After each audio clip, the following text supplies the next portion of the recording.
Qi Shi Huang was the first emperor of China. He unified the warring states into one centralized state, expanded the empire, and essentially built two of its largest tourist attractions. However, as he got older and went into his 40s, he started to fear his mortality, or in modern terms, he had a midlife crisis. During his search to avoid death, like many other people of advanced age, he got scammed several times, mainly in the form of fake immortality elixirs. This led him to burying alive alchemists to test their not dying abilities, but as you can imagine, not many of them passed. He also made a system of underground tunnels connecting each of his 200 palaces to protect him from evil spirits while he traveled. However, his most grandiose attempt at immortality would come when he sent ships with hundreds of people to look for a mystical mountain that was thought to contain a 1,000-year-old wizard named Anqi Shen and a tree of deathlessness. The expedition never returned, but according to legend, they ended up colonizing Japan. But one day, a meteor allegedly had a prophecy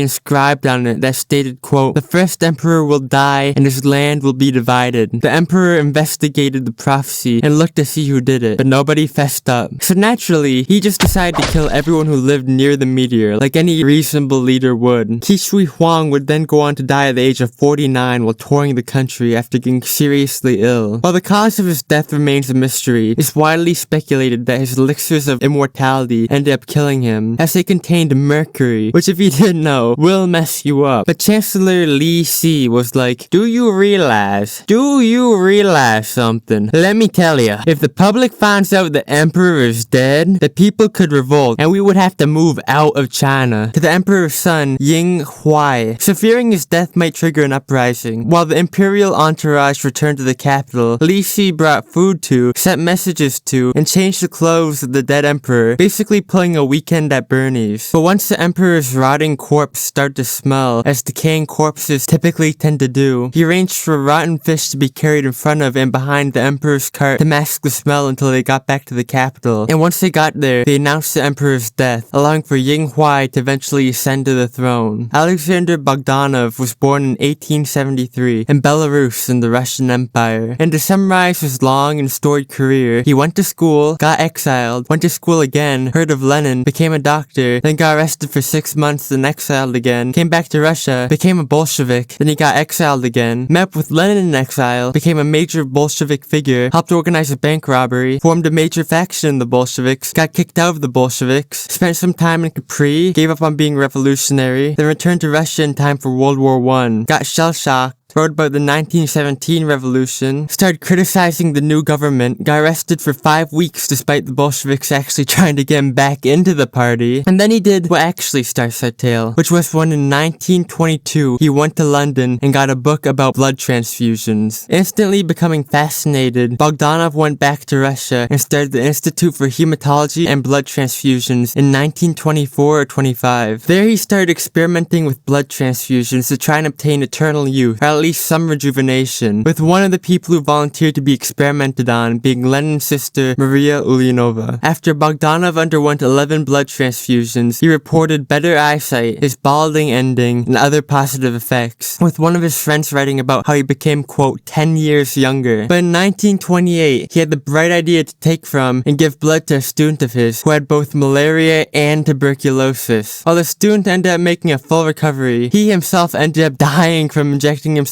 with the malaria blood. However, it is also speculated that his death may have been a suicide because of a letter he wrote before dying. James Bernard Schaefer was born in Fargo, North Dakota in 1896, eventually getting a medical degree and also joining the KKK. But instead of becoming a doctor like most people with a medical degree would, James decided to start a cult called the Royal Fraternity of Master Metaphysicians, which is estimated to have been founded in the 1920s. In the cult, he started calling himself the Messenger, boasted he could, quote, dematerialize people, and preached that death and illness was caused by negative thinking. It eventually grew to thousands of members by the 30s, who mostly consisted of middle-aged women. But there was also a small group of male members who made onesies for the babies of expecting women, called themselves the Storks, and wore diaper pins as lapel emblems to identify each other. For his expanding cult, James purchased the Idle Hour estate from William Cassim Vanderbilt, heir to the fortune of Cornelius Vanderbilt. James renamed it Peace Haven and opened it as a place to get away from all the non-believing normies. And as any good religious leader does, he made it a for-profit venture, as only people who purchased the fellowship could join, which costed about $100 but increased to $500 by the end of 1940. This venture made him quite wealthy, and to avoid getting taxed on this wealth, he tried to say that his cult was an actual religion. But the state court said no, and that the only religious part of his organization was, quote, the solicitation and receipt of funds. As well as purchasing Peace Haven, James also bought the Adelphi Theater, renamed it the Radiant Center, and put on metaphysical plays there. But what James is most known for occurred in November of 1939, when he declared that he was planning to make Jean Gaunt, a baby bought from a waitress who couldn't afford to raise her, immortal, with metaphysics and a vegetable diet. Come on, baby Jean, eat your vegetables. I don't want to. If you don't eat your vegetables, you won't get to be immortal.